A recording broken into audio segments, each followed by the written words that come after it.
we talked about the topic of failure, but it's not really a topic that you would typically come across on LinkedIn or in keynotes.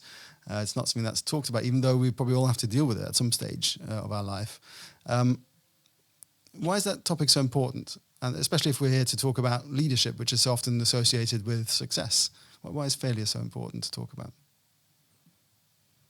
Well, I just think we're in a world where all of the culture in every context, not just the corporate culture, is about setting ambitions, creating plans, having strategies, trying to deliver outcomes. So everything we do in our lives is about defining what success is.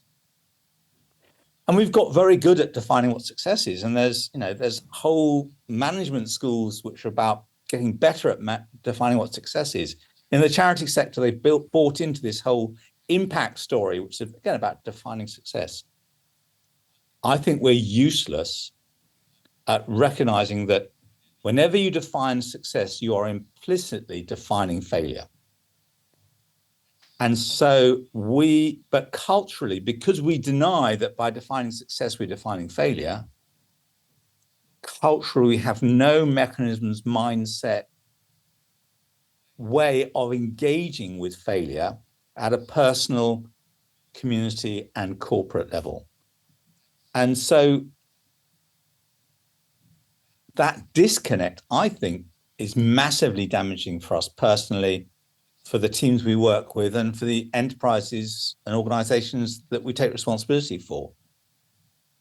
I was very struck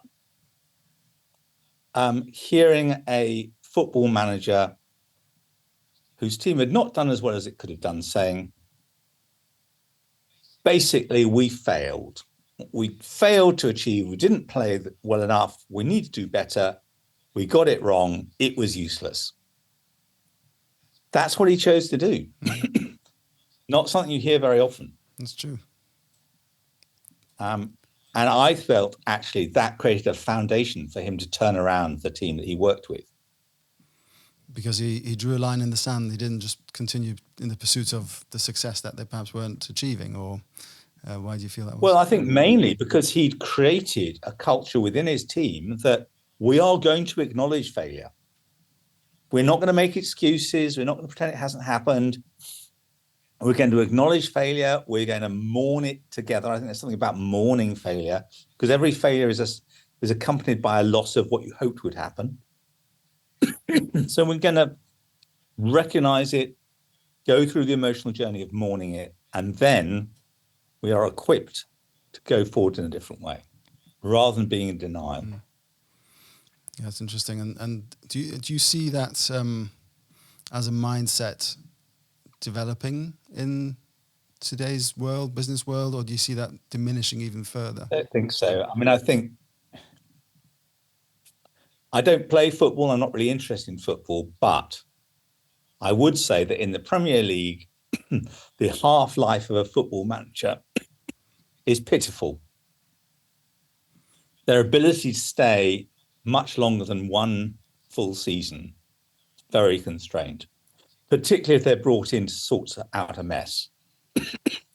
And, a new manager comes in, they have a relatively short honeymoon, and then then everything that doesn't happen right after that is failure. And I think we're equally brutal with our politicians. They come in, and irrespective of what you think of them, within 3 to 6 months of getting there,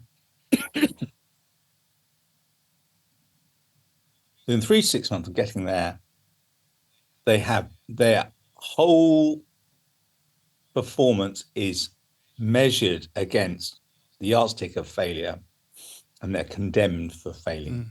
Yeah. Their job then is to pretend they haven't failed, or to deny they failed, or say that failure is due to the people who were there before, or to claim they haven't failed as badly as the people who were there before. The whole dynamic, I think, is unhelpful. I agree. It reminds me of an example, actually, of one of our early clients who brought us on to establish a a webinar program for them, and the executive sponsor, the VP of EMEA at the time, told us, asked us how long would it take, and we told them, well, probably, to establish it, about a quarter, to see first results and promotion and so on, probably another quarter, to really realistically evaluate something and draw conclusions from specific insights, probably another quarter or two. And that felt, it's a year, and that felt quite daring to say, well, it's going to take a year for you to see some results. Of course, you could see some trends and results earlier on, but to really, make a call on how well it's going, it would take a year. And he turned around and said, well, I'll give you air cover for 18 months. And that simple sentence was transformative, because we were able to not just implement and roll out and start measuring, but we could actually draw proper conclusions, because realistically it was a year after that initial 6 month, that 2-quarter rollout, that we could actually have a full view of the data as well. And paradoxically, we were able to launch quicker, because we knew we had the air cover. We weren't trying to cut corners to try and get results quickly. We were accelerating quicker at the beginning, and actually the results were better, because they were more prepared and more in line with a longer term strategy. So there is definitely benefit in allowing for longer periods of time for somebody to prove themselves, because otherwise it might usher in failure by default by not giving them enough time, because I might cut corners. Yeah, and it reminds me of a podcast I used to listen to regularly called the Comedy Controllers, and basically it was interviews with BBC people who'd been involved in the comedy output of the BBC. And what came out again and again is, in the past, producers would bring people in and they would allow them to do a series, whether it's on TV or radio, and the first series might kind of work or not, but they would still give them a second series, because they believed that now they're on the first series, they might be able to get the second series right. Mm-hmm. Whereas I think now the culture is very much, we do a pilot. If the pilot doesn't look like it's worked, we'll bin the entire project.